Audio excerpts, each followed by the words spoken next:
안녕하세요. 삼성증권 리서치센터에서 금융팀 팀장을 맡고 있는 김재우입니다.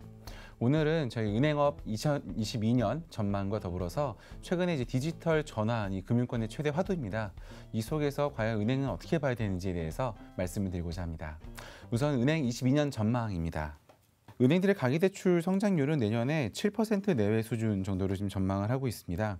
그 이유는 이제 가계부채 규제가 워낙 좀 강하다 보니까 일각에서 이제 많이 걱정하시는 거는 이러다가 내년에 가계대출 성장률이 안 나오는 거 아니냐, 혹은 뭐 줄어드는 것처럼 걱정을 하시는 분들이 계세요. 그런데 정부에서 얘기하는 부분과 더불어서 최근에 은행들이 이제 제출한 걸로 이제 얘기가 되고 있는 성장률을 놓고 보면 가계대출은 5% 정도 성장할 걸로 지금 보고 있습니다. 여기서 한 가지 더 좀 초점을 둬야 되는 부분은 뭐냐면, 은행은 가계대출만 해주는 회사가 아니라 기업대출도 있다는 겁니다. 참고로 기업대출이 전체 대출에서 차지하는 비중은 절반 정도 됩니다. 기업대출 같은 경우가 보시면 최근에 여기 오른쪽에서 보시는 것처럼 연간으로 놓고 보시면 한 10% 정도 성장을 하고 있습니다. 그렇기 때문에 제가 보기엔 내년에도 이 정도 수준이 이어진다라고 보면 뭐 가계대출 5%, 그다음에 기업대출 10%보다 살짝 낮은 수준이라고 하더라도 전체적인 대출 성장률은 올해에 비해서 7% 내외 정도는 성장할 수 있을 거다라고 저희는 좀 보고 있습니다.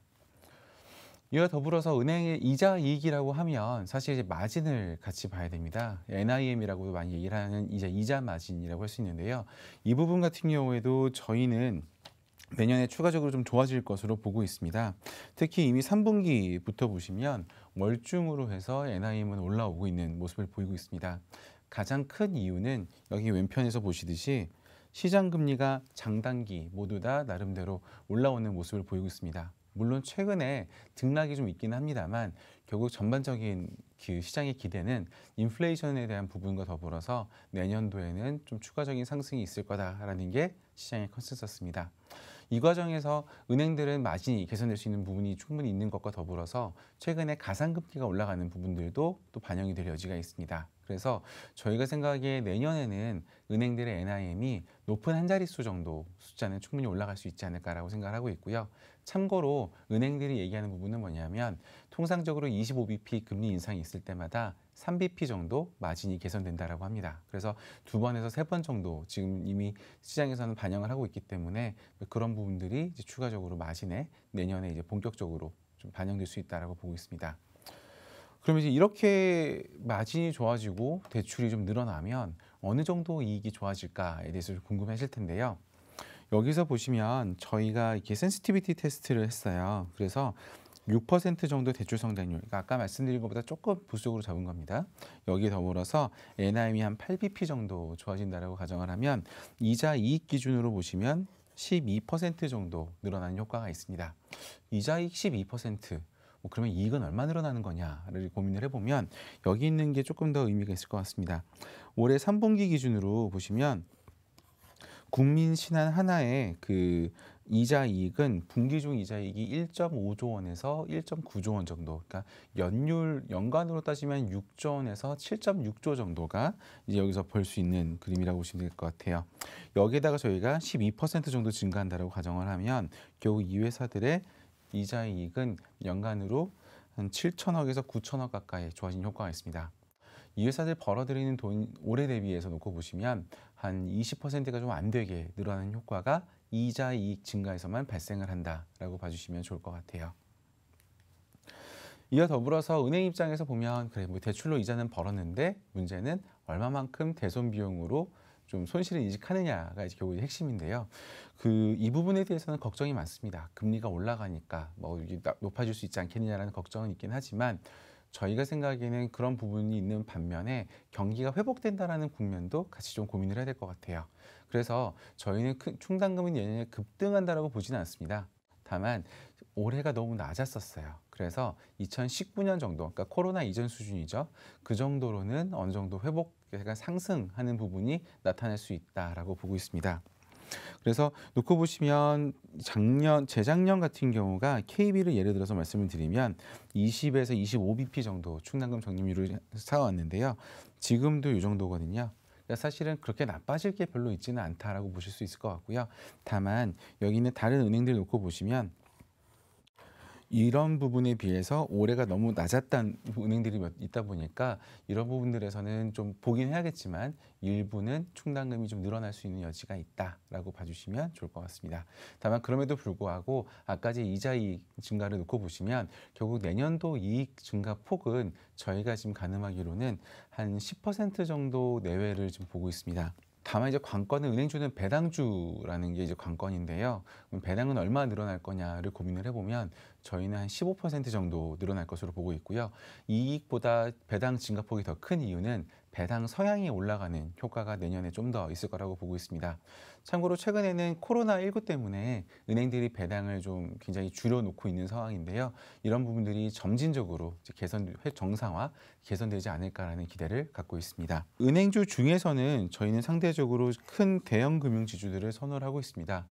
여러 가지 이유가 있을 텐데요. 가장 큰 이유는 상대적으로 이익 안정성이 높다라는 점입니다. 가계대출과 기업대출 간의 밸런스가 잘 맞아 있고요. 또 이익을 놓고 보시면 은행과 비은행의 조화가 잘 맞춰져 있습니다. 그리고 마지막으로 주주 환원에 대한 역량이 다른 중소형사에 비해서 훨씬 더 높다라는 점을 놓고 보면은 안정적인 이익 배당 증가에 대한 가시성이 상대적으로 더 높다라는 관점에서 저희는 대형주를 좀 말씀을 드리고 있고요. 또 한 가지는 은행주라고 하면 사실은 성장주에 비해서는 좀 많이 수익률이 떨어질 수밖에 없습니다. 대신에 저희가 보는 거는 배당이 성장한다는 관점에서 접근할 필요가 있다고 보고 있어요. 그래서 내년에 이렇게 배당이 늘어난다라고 하면 좀 답답할 수는 있지만 그래도 은행주의 트레이딩 밴드는 점진적으로 올라가는 모습을 보일 수 있을 거다라고 저희는 보고 있습니다. 좀 이제 다음 얘기인데요. 조금 더 중장기적으로 놓고 보면 그러면 과연 이제 어떻게 은행주를 바라봐야 되는가라는 고민입니다. 실적이 잘 나와도 주가가 잘 안 오르고 하다 보니까 그런 고민이 더 커지는 것 같아요. 이제 이 부분에 대해서 말씀을 드릴 텐데요. 일단은 좀 중단기적인 관점에서 놓고 보면 저희는 아직은 가장 큰 최대 관건은 배당이라고 보고 있습니다. 참고로 여기 있는 왼쪽과 오른쪽 차트가 조금 더 재미있는 부분일 수 있을 텐데요. 예전에 이제 우리가 은행주라고 하면 전통적인 밸류에이션 기법은 PBR, ROE였었습니다. ROE가 높을수록 더 높은 밸류에이션을 받을 수 있어라는 기대였는데 지금 여기서 보면 JP모건과 골드만삭스, 시티그룹 셋 다 ROE가 거의 비슷합니다. 근데 밸류에이션은 3배까지 차이가 나요.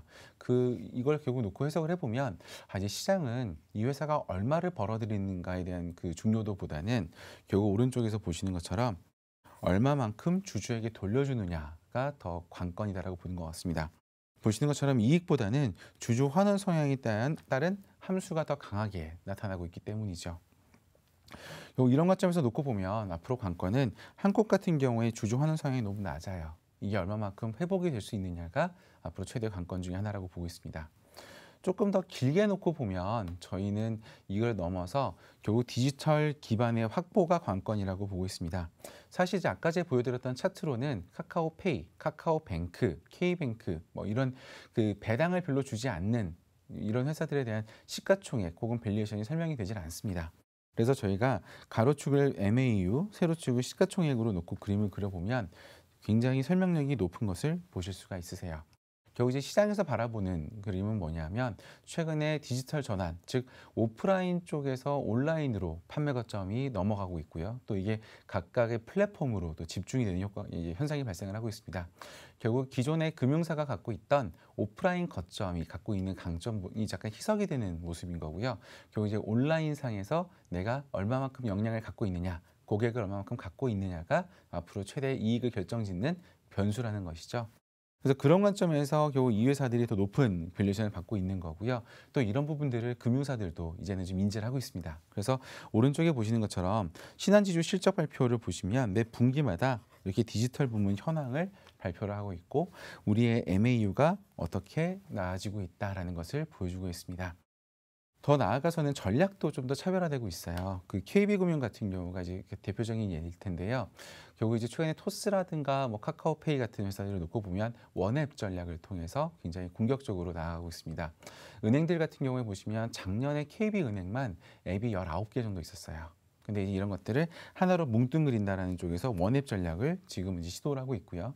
더 나아가서 이 안에 KB금융이 들고 있는 전 금융 계열사들의 역량을 집약을 시키는 거죠. 그래서 예를 들어서 여기서 보시는 것처럼 주식 매매라든가 보험, 페이 이런 부분들이 다 하나의 앱에서 이렇게 진행이 될 수 있도록 지금은 진화를 하고 있습니다. 그래서 이런 것들을 놓고 보면 이때까지는 우리가 이런 핀테크, 디지털 전환 이런 걸 놓고 보면 이게 핀테크는 되게 좋은 여기서 수혜를 받을 수 있고 또 반대로 금융주, 은행주는 여기서 피해주다라는 인식이 강했지만 앞으로 이제 이런 부분들이 좀 바뀔 수 있지 않을까. 결국 우리가 이런 거에서 접근을 할 때는 이제는 이 단순히 이분법적인 접근보다는 각각 은행별로 차별화되는 요인으로 좀 더 살펴봐야 된다라고 좀 보고 있고요. 결국 이런 노력이 앞으로 어떤 성과를 거두는지에 대해서 좀 더 관심 있게 살펴볼 필요가 있을 것 같습니다. 결국 은행주라고 하면 굉장히 변화가 더딘 섹터로 좀 많이 여겨져 왔지만 최근에 들어서 이런 변화가 빠르게 일어나다 보니까 앞으로 이게 어떻게 좀 구현이 되는지에 대한 많은 관심 부탁드리겠습니다. 감사합니다.